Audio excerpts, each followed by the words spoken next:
तुम लोग भविष्य से आए हो ना? हम बिना बिजली के जी रहे हैं, बिना स्कूल के, बिना डॉक्टर के और बिना किसी गारंटी के कि कल जिंदा रहेंगे भी या नहीं।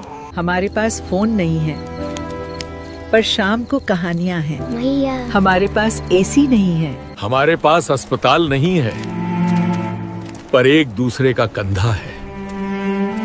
आज जिस इंडिया में हम जी रहे हैं 200 साल पहले उसका कोई वजूद ही नहीं था। न बिजली थी, न पानी का नल, न अस्पताल, न स्कूल। औसत उम्र सिर्फ 32 साल। हर तीसरा बच्चा 5 साल की उम्र से पहले मर जाता था, लेकिन फिर भी वो लोग जिंदा थे, असली मायनों में जिंदा। और आज हम उस दुनिया के अंदर चलेंगे जहां मोबाइल नहीं मगर कहानियां थीं, जहां दवाई नहीं मगर दवा थी, जहां सुविधा नहीं मगर सुकून था। नमस्ते दोस्तों, मैं हूं नितिन और आप देख रहे हैं रोचक जी के। तो चलिए वापस चलते हैं 1800 में। सुबह 4 बजे एक छोटा सा गांव, अंधेरा गहरा, ठंडी हवा में कोहरा। राधा की आंख खुलती है, कोई अलार्म नहीं, बस शरीर की आदत। वो 19 साल की है, 3 बच्चों की मां। उसके हाथ खुरदरे हैं, उंगलियों में दरारें, चेहरे पर झुर्रियां 40 साल की औरत जैसी। वो उठती है, ठंडे मिट्टी के फर्श पर पैर रखती है, कंपी छूट जाती है। मिट्टी का चूल्हा जलाती है, धुआं उठता है, आंखों में जलन होती है। रोज यही धुआं, रोज यही जलन, लेकिन रोना नहीं है, काम करना है।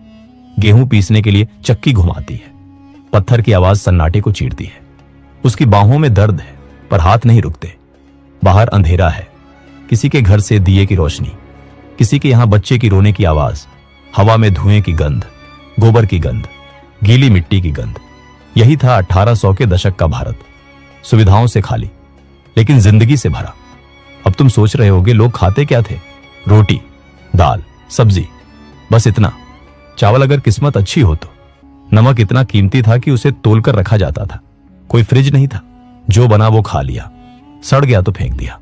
वेस्ट कम था, जरूरत सिर्फ उतनी जितनी पेट भरे। घर, मिट्टी की दीवारें, छप्पर की छत, बारिश में पानी टपकता था। एक कमरा, पूरा परिवार, दादा दादी, माँ बाप, 4-5 बच्चे, सब एक साथ फर्श पर सोते थे, चटाई बिछाते थे, कंबल 1 या 2 सबके लिए। लेकिन रात को कहानियां सुनते थे। दादी बताती थी राजा रानी के किस्से। बच्चे सुनते सुनते सो जाते थे। कोई टीवी नहीं, कोई मोबाइल नहीं, सिर्फ आवाजें। खेती सिर्फ काम नहीं थी, वो पूजा थी। सुबह खेत जाने से पहले माथे पर मिट्टी लगाते थे, हल चलाते वक्त मंत्र बोलते थे, बैल को भाई मानते थे, जमीन को मां। कोई ट्रैक्टर नहीं, कोई फर्टिलाइजर नहीं, सिर्फ गोबर की खाद, सिर्फ हाथों की मेहनत, सिर्फ पसीने की नमकीनी।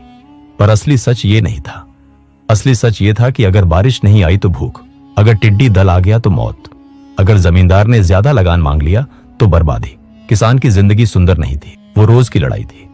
दोपहर की तपती धूप में खेत में काम, पीठ पर आग जैसा सूरज, हाथों में छाले, पैरों में कीचड़, लेकिन हार नहीं मानते थे क्योंकि और कोई रास्ता नहीं था। औरतों की बात करें, राधा जैसी लाखों औरतें, सुबह से रात तक काम, कोई आराम नहीं, कोई छुट्टी नहीं। पढ़ाई, लड़कियों के लिए वो शब्द ही अजनबी था। 12 से 13 साल में शादी, 15 में मां, 20 में 3 बच्चों की मां, 25 में बूढ़ी। कई औरतें डिलीवरी में मर जाती थीं। ना डॉक्टर था, ना अस्पताल, बस गांव की दाई और भगवान भरोसे। लेकिन वो औरतें कमजोर नहीं थीं। घर की इकोनॉमी वो चलाती थीं। समाज में उनकी इज्जत थी पर अधिकार नहीं। वो रिस्पेक्टेड थीं पर फ्री नहीं। ये वो भारत था जो कॉन्ट्रडिक्शन से भरा था। अब बात करते हैं उस चीज की जो इंडिया को इंडिया बनाती थी। हर गांव में एक कुम्हार था, एक लोहार था, एक जुलाहा था जो कपड़ा बुनता था।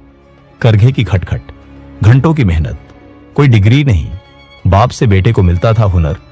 साल दर साल प्रैक्टिस, धैर्य, परफेक्शन, वो चीजें बनती थीं जो सालों चलती थी। भारतीय कपड़ा दुनिया भर में मशहूर था। मसलिन इतना बारीक होता था कि अंगूठी में से निकल जाए। दुनिया भारत को जानती थी उसके हुनर से। लेकिन फिर ब्रिटिश आए और यहां से असली नुकसान शुरू हुआ।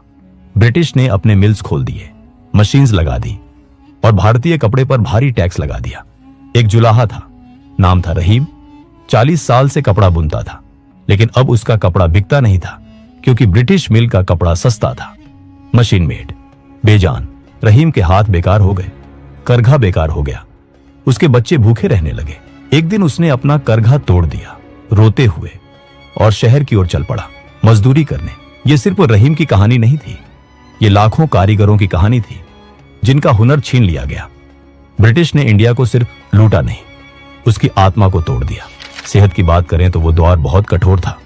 कोई एंटीबायोटिक्स नहीं, कोई सर्जरी नहीं, छोटी सी बीमारी जान ले सकती थी। कॉलेरा आया तो गांव के गांव खाली हो गए, बच्चे पैदा होते थे, 10 में से 4 मर जाते थे। राधा का छोटा बेटा, नाम था गोपाल, 3 साल का। एक रात बुखार आया, तेज बुखार। राधा ने तुलसी का पानी पिलाया, माथे पर ठंडा पानी रखा। पूरी रात जागी, लेकिन सुबह तक गोपाल ठंडा हो गया। उसकी छोटी सांसें रुक गई थी। राधा ने उसे सीने से लगाया, चीखी नहीं, रोई नहीं, बस चुपचाप बैठी रही। कोई डॉक्टर नहीं था जो बचा सके, बस भगवान भरोसे, और भगवान भी नहीं आए। यही था असली इंडिया, जहां मौत रोज का हिस्सा थी। धर्म सिर्फ मंदिर जाना नहीं था, वो जिंदगी का हिस्सा था। त्योहार कम्युनिटी बॉन्डिंग थे। राधा का पड़ोसी था करीम मियां, मुसलमान परिवार। ईद पर करीम मियां और राधा के घर सेवियां भेजता था। दिवाली पर राधा करीम मियां के बच्चों को मिठाई देती थी। धर्म अलग था, लेकिन इंसानियत एक थी, क्योंकि जिंदगी इतनी कठिन थी कि लड़ने की फुर्सत नहीं थी। साथ मिलकर जीना था, वरना कोई नहीं बचता। और अब आता है सबसे बड़ा सवाल, उस इंडिया और आज के इंडिया में फर्क क्या है? तब जरूरत कम थी, आज लालच ज्यादा है। तब कम्युनिटी थी, आज कंपटीशन है। तब वक्त था, आज भाग दौड़ है। हम एसी में बैठते हैं लेकिन तनाव में जीते हैं। हमारे पास स्मार्टफोन है, लेकिन किससे बात करें पता नहीं। हमारे पास सब कुछ है, लेकिन सुकून नहीं है। राधा आज जिंदा होती तो देखती अपनी पोती को स्कूल जाते हुए, खुश होती, लेकिन वो ये भी देखती कि उसकी पोती रात को फोन देखते देखते सोती है, परिवार के साथ खाना नहीं खाती, दादी से बात करने का वक्त नहीं निकालती। वो देखती बड़े बड़े घर, लेकिन खाली, बूढ़े माँ बाप अकेले बैठे हैं, बच्चे दूर हैं। वो देखती हर हाथ में फोन, लेकिन कोई किसी से बात नहीं कर रहा। हम आगे बढ़ गए, बिल्डिंग्स बना ली, टेक्नोलॉजी ले आए, लेकिन क्या हम बेहतर इंसान भी बने? 200 साल पहले राधा अपनी माँ की गोद में सिर रखकर रोती थी, आज की राधा थेरेपिस्ट को पैसे देकर रोती है।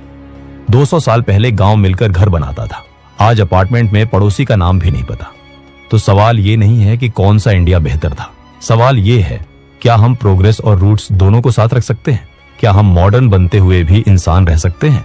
जब तुम 80 साल के होगे और पीछे मुड़कर देखोगे अपनी जिंदगी को, तो तुम्हें क्या याद आएगा?